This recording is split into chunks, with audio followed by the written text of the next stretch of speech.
Olá, estamos começando mais um episódio do MNcast, o podcast da Menezes Niebuhr Sociedade de Advogados, que está disponível nas plataformas Spotify e YouTube da Menezes Niebuhr. Sou o Diogo Bonelli Paulo, sócio coordenador do Núcleo de Negócios Imobiliários da Menezes Niebuhr, e estamos aqui hoje para falar sobre a recente aprovação da lei do retrofit na Câmara Municipal de Florianópolis e também dos desafios no processo de planejamento e desenvolvimento urbano. Para bater esse papo, está aqui comigo o meu sócio Pedro de Menezes Niebuhr, sócio do Núcleo de Direito Ambiental e Urbanístico, também professor e doutor na área. Pedro, bem-vindo. Bom dia, Diogo. Bom dia, Manu. Hoje eu e Pedro recebemos no MNcast a vereadora Manu Vieira, eleita em 2020 para compor a Câmara de Vereadores de Florianópolis, onde no ano passado se tornou a segunda mulher da história a compor a mesa diretora. Durante seu mandato, ela formou a Frente Parlamentar do Desenvolvimento Econômico, foi autora do projeto que torna a escola um serviço essencial e foi autora da lei do retrofit, aprovada recentemente na Câmara da capital. Mas não para por aí. Ao longo da sua trajetória, a Manu se destacou por defender a importância de um contato mais direto entre a população e os empresários da cidade. E dessa forma, a Manu Vieira teve uma atuação muito importante, bem decisiva em todo o processo aí de votação do plano diretor da capital catarinense, um passo importante no combate à irregularidade e no combate às burocracias, que prejudicam os moradores e emperram o desenvolvimento da cidade. Manu, seja bem-vinda. Obrigada por essa grande apresentação e vamos fazer um ótimo papo aqui. Legal. Então, como introduzido, assim, a nossa pauta hoje fala principalmente sobre desafios no planejamento e desenvolvimento urbano, Mas a gente vai iniciar tratando da lei do retrofit, recentemente aprovada aí, na Câmara Municipal de Florianópolis, onde você teve uma participação bem decisiva. Manu, nos explica um pouquinho o que trata a lei do retrofit, quais são os objetivos, o que ela está trazendo de melhoria, quais são os desafios, Comenta um pouquinho para a gente sobre essa nova lei. Perfeito. Eu estou entre duas pessoas que com certeza dominam bastante o assunto, então me sinto até estou aqui só para trazer alguns elementos para que vocês possam trazer, inclusive, novos olhares sobre essa perspectiva.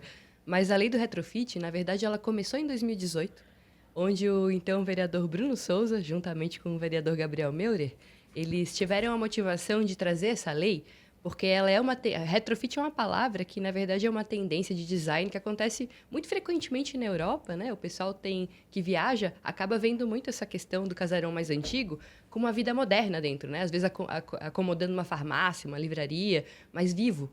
E nós temos essa dificuldade aqui ainda nas nossas capitais, especialmente aqui no Brasil, de perceber que cidades mais antigas geralmente começam no centro e esse centro ele vai sendo abandonado aos poucos. Ele concentra a massa crítica de pessoas, o comércio, a vida na cidade e depois as pessoas vão tomando novas decisões, a cidade vai evoluindo e vai espraiando.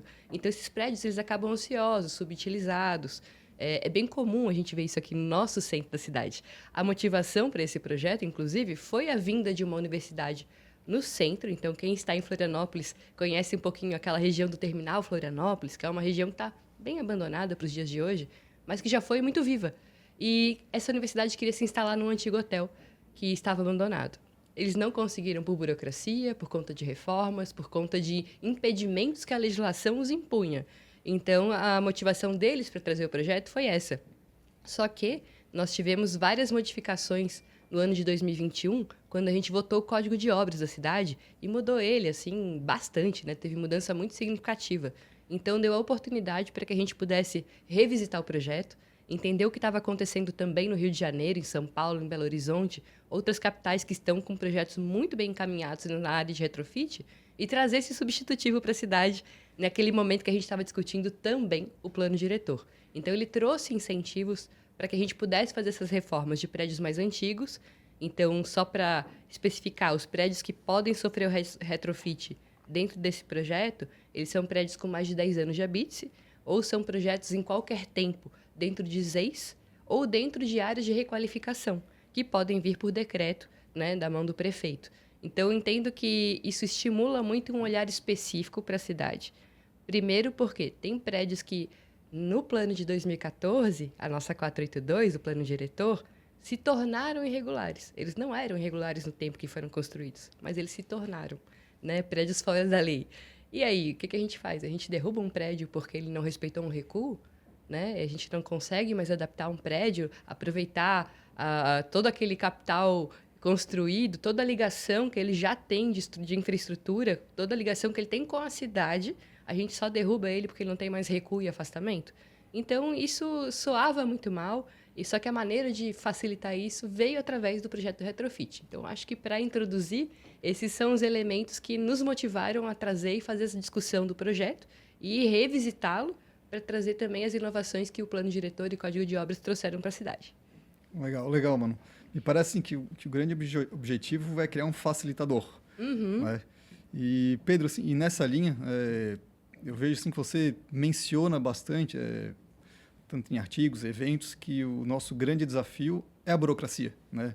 Principalmente aí nesses processos de aprovação de obras, reforma de imóveis tombados principalmente, né? Ou em torno dos imóveis tombados. Como que a lei do retrofit ela aborda essa questão, certo? Ela, de fato, ela consegue vencer todos esses desafios? E o que mais, na sua avaliação, se precisaria ser feito para que a gente realmente consiga vencer toda essa burocracia? Diogo, eu costumo dizer assim que, né, nessas estratégias de poder público tentar, né, viabilizar com que iniciativas como essa sejam implementadas, um passo fundamental é a lei já não atrapalhar, né? Porque hoje ela atrapalha. A legislação hoje atrapalha. Se a gente tirar... Ter como exemplo o Centro-Leste, que a Manu estava referindo, que inspirou a ideia original dessa lei, ali o empresário ou interessado que queira fazer algum tipo de adaptação vai experimentar todo tipo de dificuldade, né? A lei do retrofit, por exemplo, me parece que ela é muito inteligente nesse sentido ao endereçar a solução para essa exigência de vagas de garagem que não seriam atendidas por aqueles prédios e quem eventualmente desejasse dar uma outra destinação a um prédio antigo daquele. Então, quando essa legislação nova endereça uma solução para um entrave como esse que existe no plano diretor, de forma geral, ou no código de obras, ela já faz, sabe, já vence 50% do caminho, assim. Mas, evidentemente, que não resolve. Não é só, né? Não é só isso, porque a nossa legislação é, de fato, complexa. A gente foi... Ao longo das gerações de leis urbanísticas, a gente foi só agregando camadas adicionais de dificuldade, de regulação e de dificuldade, supondo que, com isso, a gente estivesse fazendo, sabe, estivesse protegendo mesmo a ordem urbanística, endereçando ou criando um regime jurídico adequado. Quando hoje a gente, olhando para trás, em retrospectiva, passadas 2 ou 3 gerações aí de legislação, a gente vê que a gente criou um monstro, sabe? Que, né, inviabiliza iniciativas inteligentes, novas, sofisticadas de interação ou de intervenção no espaço urbano. Então, assim, a lei do retrofit, ela entrega bastante, ela ajuda bastante, destrava muita coisa, mas eu acho que não é suficiente, não. Se a gente tomar como exemplo, né, Manu, o Centro-Leste. Lá alguns prédios são tombados ou tem esses conjuntos históricos que são protegidos. E daí, assim, a burocracia que o empreendedor vai enfrentar, né, para aprovar uma alteração dessa nos órgãos municipais continua sendo difícil, sabe? O sujeito tem que estar muito, né, muito interessado assim, para investir lá e para, né, para requalificar um prédio daquele. E assim, num cenário que ainda não está tão, sabe, não está tão certo, não há uma demanda ainda muito pungente do mercado por né, uma nova operação naquele espaço, pode ser que as pessoas não se sintam ainda estimuladas a encarar essa burocracia toda. Estou me referindo à Cefam, por exemplo, Secretaria, né, de Proteção do Patrimônio Histórico e Artístico. Claro, sem fazer nenhuma crítica direcionada a essa estrutura que está cumprindo um papel muito importante, que é preservar nossa herança cultural. Ela acaba criando assim um rito ali que o cidadão vai perder anos, assim, tramitando aquilo, tentando lidar com aquilo. E muitas vezes o imóvel dele não está nem tombado ainda. Tá perto de um imóvel que é protegido, mas que por isso atrai essa burocracia adicional. A lei até fala que, olha, vai ser tratado no Cefam, alterações de imóvel tombado, etc. Mas eu acho que a gente tem que tomar essa como, sabe, um movimento importante, um primeiro passo importante nesse sentido de perceber que a gente tem que facilitar agora as coisas, viabilizar, não criar dificuldade e também ir além, sabe? Tem muita coisa que dá para agregar, como o Mano falava aqui nas preliminares, muita coisa que dá para melhorar e para a gente ir pensando, sabe?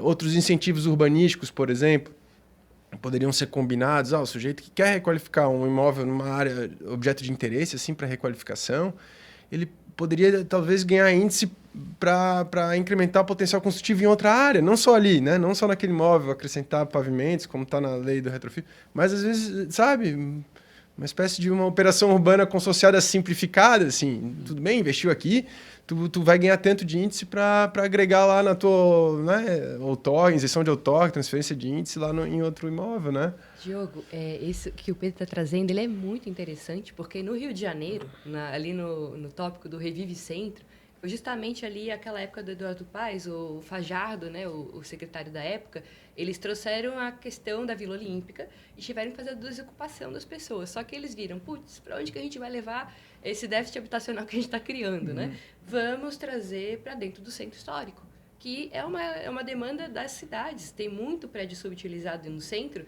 e enquanto a cidade vive um déficit habitacional. Aqui em Floripa não é diferente, temos aí uma estimativa de 26 mil famílias, né? Esperando para morar em Florianópolis, ou morando em situação irregular, que nós poderíamos estar transferindo de outra forma. Mas lá no centro do Rio de Janeiro, eles fizeram muito essa questão de trazer a transferência do direito de construir, que é um instrumento super legítimo do Estatuto da Cidade, dentro dos imóveis antigos. Então, hoje, a gente tem muito pouco zoneamento em Florianópolis que a gente consegue passar dos 4 andares. Né? E a gente criou incentivos com o plano diretor para chegar aí a 6 em algumas zonas incentivadas, ADIs, né? Agora, quando a gente traz um potencial para o centro, que está cheio de edificação baixa e antiga, mas tem o potencial para ir a 12 andares, às vezes, a gente pode vender essa transferência, sabe? O retrofit, ele traz um incentivo. Se tiver em zona de desenvolvimento incentivado, pode acrescer andares. Isso já torna um pouquinho mais interessante, porque, como o Pedro falou muito bem, a gente tem que motivar as pessoas a quererem investir num prédio antigo. Muita gente conta a história, né? E é um cálculo da construção civil de que mais vale, às vezes, trazer um prédio novo do que manter um antigo. E isso é uma verdade para muitos prédios. Só que a gente facilitar e deixar mais atrativo, isso é um dever do poder público de recompensar o que nós fizemos ali há alguns anos atrás, com uma legislação muito burocrática e difícil. Então, mano, eu acho assim, não dificultar. Primeiro passo, né? A lei não atrapalhar. Segundo, criar o estímulo correto. E um estímulo que, de fato, né, induza o mercado a investir ali. E outro, o poder público fazer a parte dele também naquilo que compete a ele, né? Ele tem que fazer intervenções em algumas áreas, né? Ele vai ter que liderar esse processo, como fez no Centro-Leste. Estava feio, estava acabado, estava largado. Aí, de repente, agora requalificaram o sistema viário. Isso vai ajudando. Não é suficiente também. Não só, esse conjunto de intervenções não vai ser suficiente para o Centro-Leste voltar a viver. Depois a gente pode falar um pouco mais sobre isso. A verdade assim, é que o nosso Centro-Leste tem um potencial gigantesco, né? Gigantesco também em termos de potencial, ou seja, de aproveitar todo aquele potencial construtivo que está sendo desperdiçado, mas também em termos histórico e cultural, que poderia, né, ser transformado. Temos casos, um exemplo de Lisboa, né? Nem todo mundo conhece, mas pesquisando a gente vê que aquela requalificação alterou completamente o centro histórico de Lisboa. E Floripa não é muito diferente, né?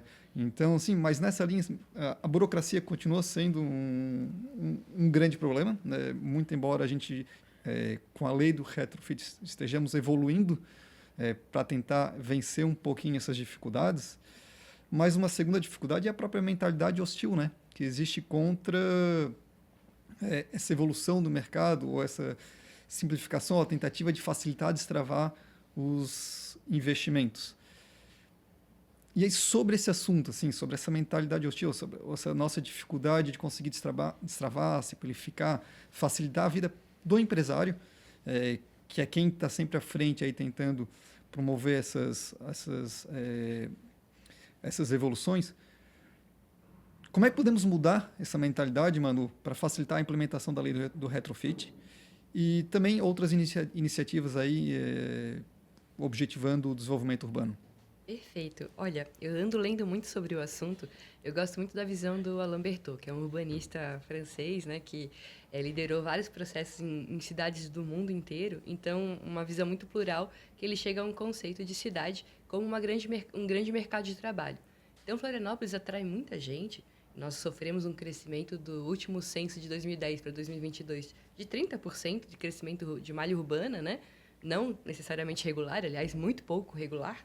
E aí, nós nos deparamos que as pessoas vêm para cá atraídas por segurança, acabamos de ganhar o título de capital mais segura do país, né? Atraídas pela qualidade do serviço público que lhes é oferecido, apesar de, às vezes, a gente questionar algumas questões, como saneamento e mobilidade, ainda temos, comparado a outras capitais, outros espaços, muitos recursos, educação, né? Então, a gente sabe que a gente vai continuar atraindo pessoas. Eu não vejo Florianópolis diminuindo nos próximos 10 anos. E nós precisamos nos preparar para isso. Então, como facilitar o processo para a gente oferecer mais moradia regular e também tratar de intervenção urbana de qualidade? Porque hoje, se a gente olhar para o Centro-Leste, ele tem seus problemas. Ele ainda está sofrendo muito, né? Ele sofreu uma pequena requalificação, que eu louvo aí, elogio a iniciativa, mas para ele sofrer uma requalificação de verdade, uma intervenção que seja apropriada, a gente precisa não só olhar pelo aspecto estético. E muitas vezes, quando a gente vai falar de uma área degradada, uma área deteriorada, nós vamos para a comunidade e vamos ter um olhar, às vezes, de que, eu preciso de uma praça, sabe? Às vezes vem uma solução muito simplista e que vem pensada top-down, né? Ela vem de cima para baixo e não respeita a dinâmica da cidade. O centro mudou, sabe? Nós temos hoje o potencial, e Florianópolis mudou. Nós hoje já vivemos de um SS, né? A cidade arrecada mais ISS do que IPTU. Isso diz muito sobre Florianópolis. A gente consegue gerar muito serviço, muitos negócios. Agora, se virou do turismo para tecnologia e saúde, talvez a gente pudesse pensar que o Centro-Leste tem algo a oferecer nesse sentido. E a gente não vê empresas de tecnologia dentro do centro, por exemplo. Por quê? Porque a gente não tem fibra óptica de qualidade. Às vezes, a gente não tem uma boa infraestrutura para oferecer para essa empresa. A gente não tem a adaptação desse prédio, ar-condicionado, elevador, eles não estão acessíveis. Então, criar facilidades para tu trazer, respeitando uma dinâmica, um olhar. Puxa, será que aqui não é o lugar que a gente poderia trazer interessados em tecnologia e fazer um edital? Porque tu tem que entender qual é a vocação daquele espaço. Não precisa ser a mesma vocação de ingleses.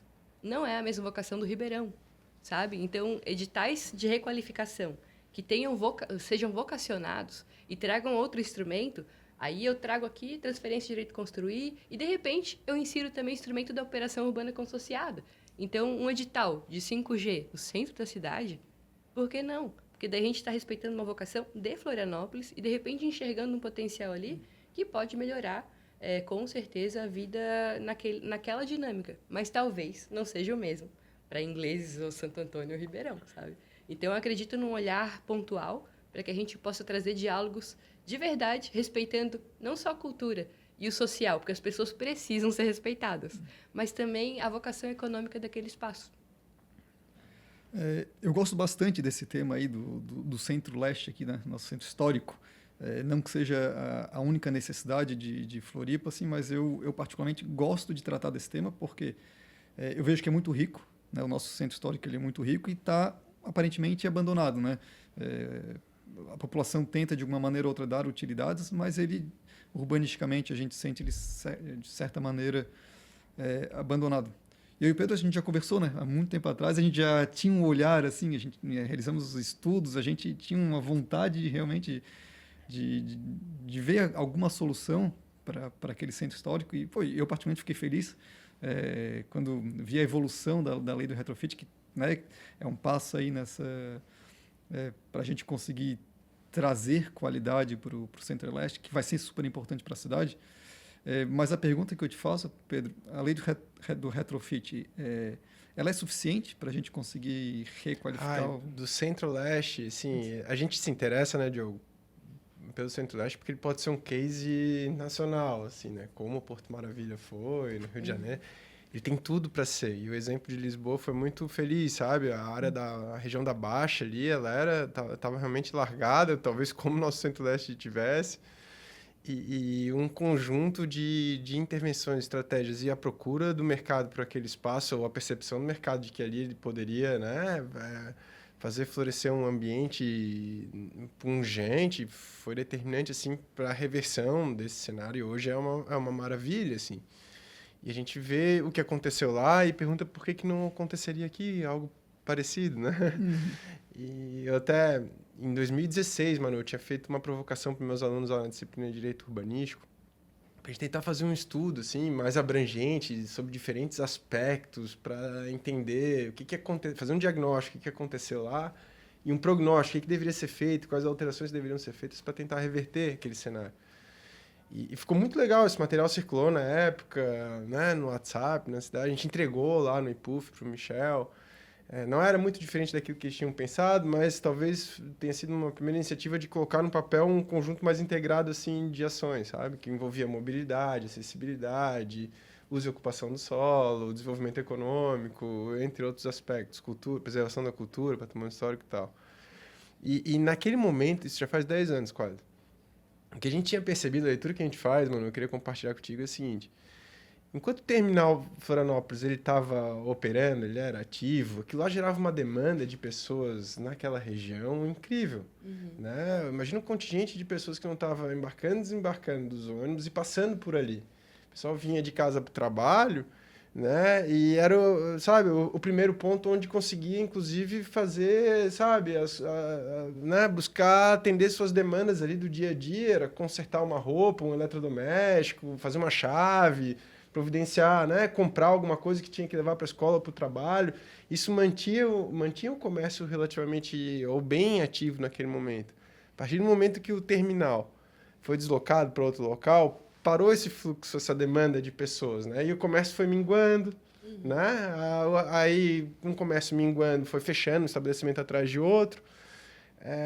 Os investimentos pararam de ser feitos nos prédios, os prédios pararam, né, de ser conservados e tal, aí foi caindo ainda mais a atividade econômica e chegou no ponto que a gente tem hoje, assim, quer dizer, hoje até a gente está vendo uma tímida reversão, mas ainda numa escala, um ritmo muito aquém daquilo que a gente poderia tá percebendo, sabe? Há alguns anos atrás a gente circulava lá, os alunos fizeram fotos e vídeos e tal para ilustrar esse diagnóstico, cara, a atividade econômica estava assim, no chão, na lona, não tinha nada, não tinha ninguém passando lá, tá tudo feio, os prédios realmente abandonados, com vidro quebrado, fechado e tal. E a gente identificou isso, né, uma percepção pessoal nossa, assim, especulação pessoal, que aquele equipamento terminal tem uma função estratégica muito importante para aquela região. Se funcionou em outro momento como o gerador de demanda, agora ele pode também ser um ponto de virada daquele espaço lá que está ocioso hoje. Né? E a gente discute com o Diogo, com outros colegas, pessoal do urbanismo. Fabrício Schweitzer é um grande apoiador dessa ideia. Ele é um dos idealizadores dessa ideia também, de reaproveitar aquela área. E talvez aquele reaproveitamento da área do terminal, servir como um fator de indução do reflorescimento, né, do renascimento econômico daquela região. Como aproveitar? Às vezes é uma estratégia de parceria com a iniciativa privada, sabe? Aquele terreno é do Estado. O Estado não é um bom empreendedor, desenvolvedor imobiliário. Porque ele for meter a mão ali para fazer, você vai fazer mal feito, vai ficar feio e não vai ser legal. Não vai ser o Estado desenvolvendo um projeto que vai trazer as pessoas para lá. Mas a iniciativa privada consegue perceber, captar a tendência, né? A necessidade, a demanda, e às vezes bola uma implementação para aquela região que daí sim interliga e gera, no fim das contas, que é o resultado que a gente quer, é o que a gente vê que é um problema na região lá hoje, gera a vida que está faltando. Né? Está faltando pessoas ali, circulando ali. Sim. Então, isso diz com aquela tua outra pergunta tinha provocado a percepção ou a impressão de muitos hostil ao mercado, sabe? No mercado como vilão, que é lucro, não sei o quê. Não, é o mercado que vai fazer aquela coisa ali acontecer. Ele tem que ser parceiro nesse processo, né? E o poder público tem que ver o mercado como parceiro. Eu vejo, assim, até esse gancho super importante aqui para a nossa conversa, e vou até provocar a Manu. A gente vê assim, que quando depende exclusivamente do poder público, os investimentos, a gente tem muita dificuldade, né? As coisas emperram. E nem porque tem má vontade do nosso administrador público, é porque, de fato, as coisas são um pouquinho mais difíceis quando depende exclusivamente. Mas a pergunta que eu te faço é a seguinte: mas por que a gente tem tanta dificuldade em evoluir em parcerias com a iniciativa privada? Eu acho que essa é uma questão muito legal.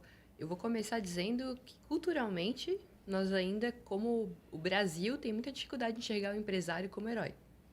Eu acredito que começamos daí.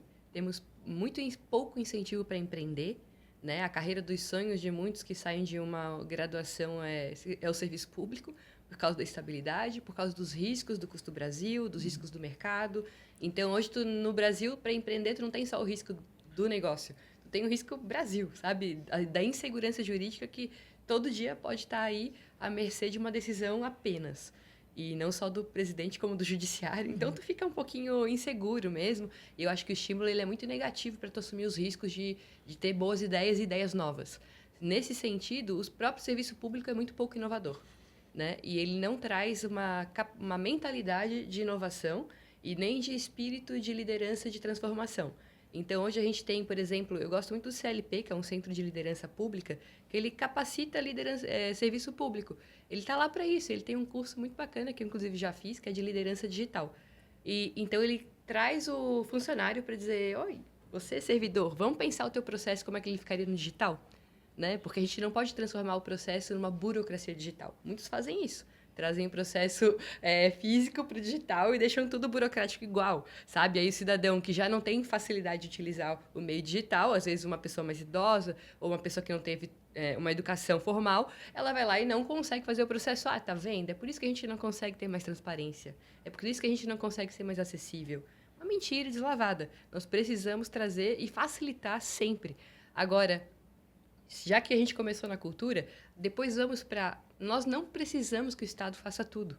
Aliás, eu vejo com muito bons olhos a iniciativa que o Pedro trouxe aqui, da própria academia trazer soluções para dentro do serviço público, assim como a iniciativa privada. Aliás, quando a gente fala de inovação, a gente tem, no mínimo, a base da hélice tríplice, né? Que a gente tem sociedade, tem poder público e tem sociedade privada, academia. Então, a gente tem que estar trabalhando, no mínimo, essas três visões conjuntas para boas soluções de política pública. O que acontece muito? O gestor tem que ser o herói, né? Nós gostamos de ver o político como herói, por isso que o populismo é tão facilmente trazido aí para a política, né? Mas é muito gostoso ter uma solução única e que vai revolucionar tudo e fatalmente ela nunca dará certo, porque a gente não resolve problemas complexos dessa forma.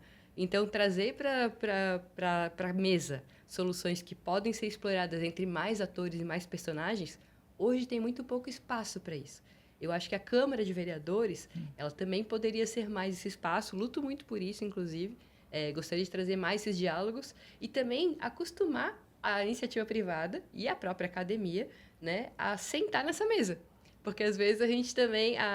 são também atores que percebem, não, mas já está tudo decidido, ou não temos tempo, ou estamos aqui na nossa própria jornada e não se envolve. Então, a gente tem que criar esse espaço. Por isso que eu gostei muito desse bate-papo e gosto muito também quando a gente traz esse grupo de debate para fora dos espaços originários, né, de decisão, para dizer, vamos construir. Foi assim que Medellín, por exemplo, se tornou da cidade mais violenta do mundo em 1935 para a cidade mais inovadora do mundo em 2013. Eles criaram grupos de discussão que envolvia, né, esses vários atores e que blindou politicamente projetos como esse. Não tem, né, se me permitir, Diogo, não tem... Assim, há chance dessa interação não ser exitosa. Eu digo, poder público, mercado e academia. Há chance, principalmente com o mercado, assim. Mas, assim, o risco de dar certo é tão grande que não sei por que, sabe, porque não se tenta mais, não se arrisca mais. Pensa, sei lá, uma operação 100% pública, assim, de um equipamento complexo como esse, mercado público. Cara, eu fico frustrado de ver o estado do mercado público. Né? A gente perdeu uma baita oportunidade com a reforma dele de, às vezes, sabe, envolvendo a iniciativa privada, fazer um negócio de primeiríssimo mundo. Não que o Estado, o município não conseguisse fazer. Até conseguiria em tese, só que não vai fazer. A gente entende as limitações, a ordem de prioridade aqui no Brasil, Mas a gente também viaja, tem esse privilégio de viajar, ver lá fora como é que são feitos esses mercados, assim, não sei se públicos ou pelo menos aberto ao público, é uma coisa incrível, maravilhosa, tu quer estar lá. E o nosso ali não tá incrível, maravilhoso. A gente vai por um apego emocional, assim, né? Mas não é um lugar, né, que a gente gostaria de estar lá, né? Não é. Olha aí, a gente perdeu uma baita oportunidade. Em contrapartida, a gente vê o que está acontecendo agora com o projeto do Parque da Marina, né, da Beira-Mar. Pô, ali uma parceria, iniciativa pública com o poder privado em diversas etapas. Concepção do projeto, foi feita uma PMI, um procedimento de manifestação de interesse. Né? Não foi o município que projetou a Marina. Ele, claro, tem bons arquitetos, tem excelentes arquitetos. Né? Poderia pensar, poderia, mas não, sabe, ele reconhece as suas limitações, define diretrizes, o que quer, os objetivos que quer chegar e chama a iniciativa, convida a iniciativa privada para ajudar na construção da solução. Né? E daí se apropria, né, dessas ideias da iniciativa privada e vai montando aquela solução final que parece que é a melhor, foi o que foi feito no projeto. Aí, depois, o município vai operar uma marina? Não vai operar uma marina. Imagina, o município de Florianópolis operador de uma marina. Espero que não. Né? Não ia dar certo, não ia ser bom, investimento, né, sabe? Aí muda a gestão, né? A prioridade, o negócio ia... Não rola.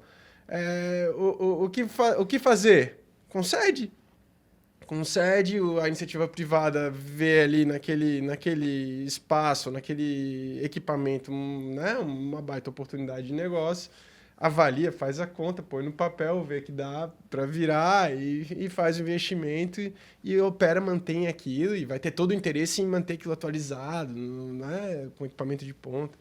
Sim, esse exemplo a gente poderia extrapolar para tudo, para Sapiens, né? Uma operação estatal. Pô, não vai devagarinho, sabe? Não adianta. Aí, se não vem um outro Salvador, assim, empresário de Salvador que quer fazer um investimento milionário lá, a coisa não... Eu acho assim, se transfere o pacote inteiro do Sapiens para a iniciativa privada, aquilo lá em 5 anos tem uma cidade nova, sabe? Com o que há de melhor no mundo, assim. É o que eu acho, é a impressão que eu acho. Os poucos exemplos que a gente vê que dá muito certo, né? Exato. E sim, a gente observa que o empresário, a iniciativa privada, tem vontade. Né? Pode dar errado, desculpa. Eu não tenho fetiche, sim, pela iniciativa privada. Sabe? Pode dar errado. Né? O interesse da empresa ele pode, em algum momento, né, não ser coincidente com o interesse, né, de uma coletividade, mas bem estruturado o processo, bem amarrado. Esse é o cuidado que tem que ter, né? Sim. Não vai dar errado. Olha aí, Floripa Airport, aeroporto de Florianópolis, está aí um exemplo, excelente né? Exemplo. Um negócio bem estruturado, bem... Olha aí. Uhum.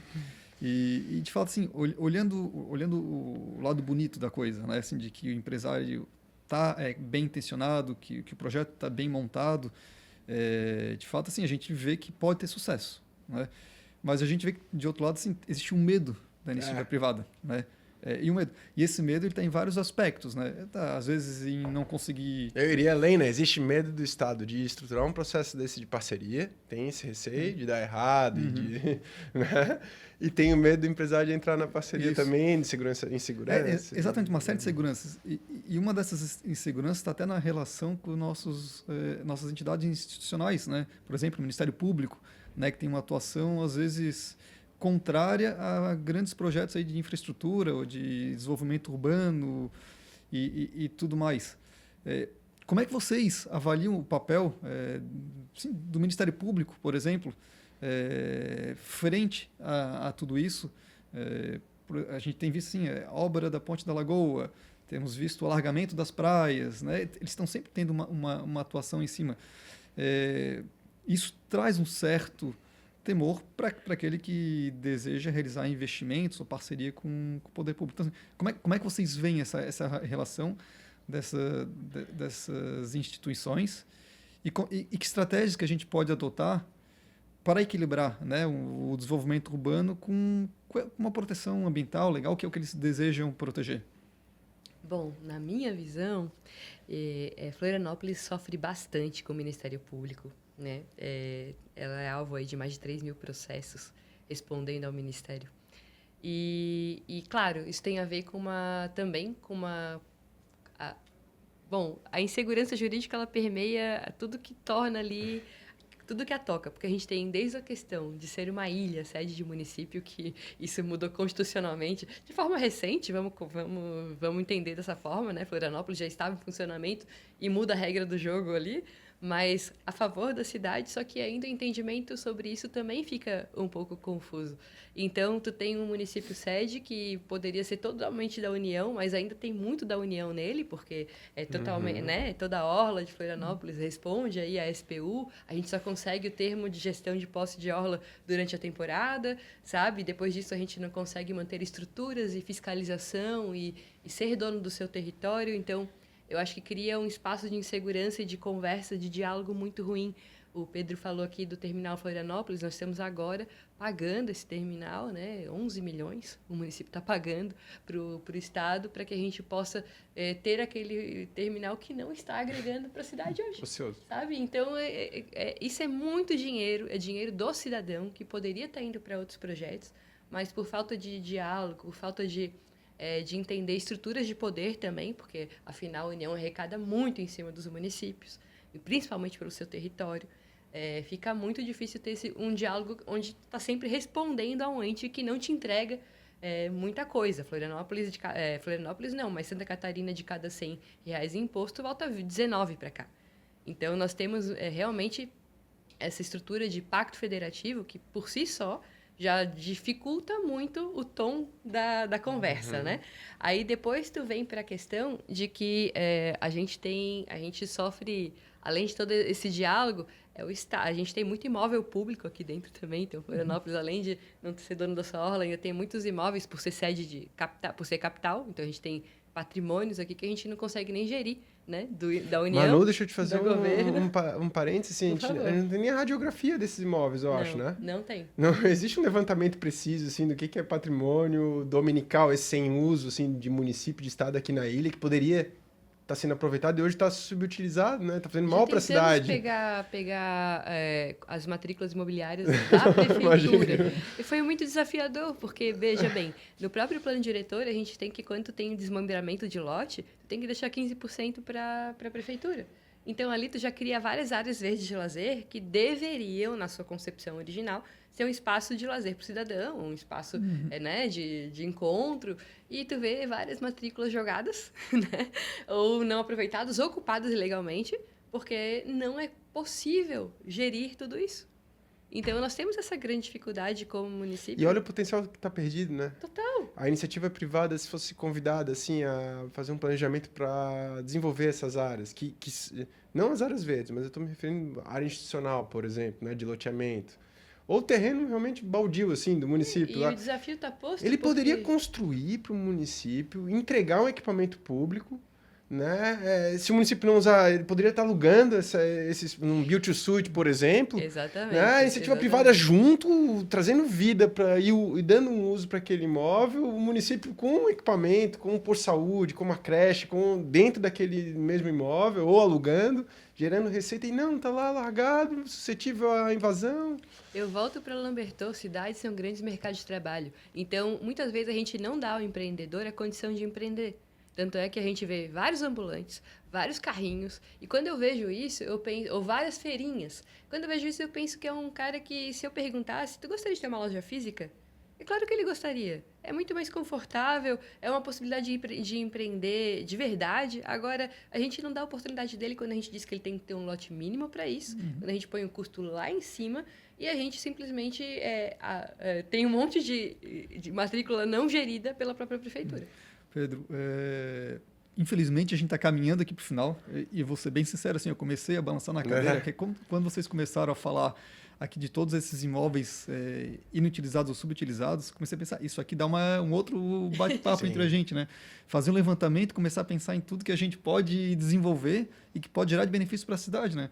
Porque a gente dar utilidade a esses imóveis que não estão sendo utilizados, a gente pode, de fato, atender a comunidade local e que ajuda em termos de educação, saúde, segurança pública, uma outra série de necessidades. De habitação, sim. Exatamente, mas infelizmente realmente estamos chegando aqui ao fim. Última palavra, palavrinhas aí dos dois. Como é que vocês veem o futuro de Florianópolis com a implementação da lei do retrofit e também outras iniciativas aí eventualmente similares? Vou falar, então, eu estou muito animada, né, que o retrofit ele comece uma discussão. Eu sempre falo, nunca foi o propósito em si terminar com a aprovação do projeto. Acho que ele só inicia a discussão do que a gente pode fazer de intervenção urbana dentro da cidade. Então, criar esses grupos de discussão, já fica aí a provocação para vocês, né, que já são doutores na área, de que seria muito interessante a gente ter uma discussão contínua sobre isso. Sou uma defensora de que as cidades são dinâmicas, e o plano diretor não deveria ser discutido a cada 10 anos. Nós temos partes da cidade que precisam ser discutidas o tempo todo. Aliás, temos os planos distritais a serem feitos do plano diretor. Eu acho que isso, por si só, já enseja um olhar muito particular sobre cada distrito aqui da cidade. E eu vejo um futuro que a gente pode trazer muitos instrumentos para Florianópolis, facilitando principalmente essa união de saberes e de atores para que a gente possa fazer intervenções de cada vez mais qualidade.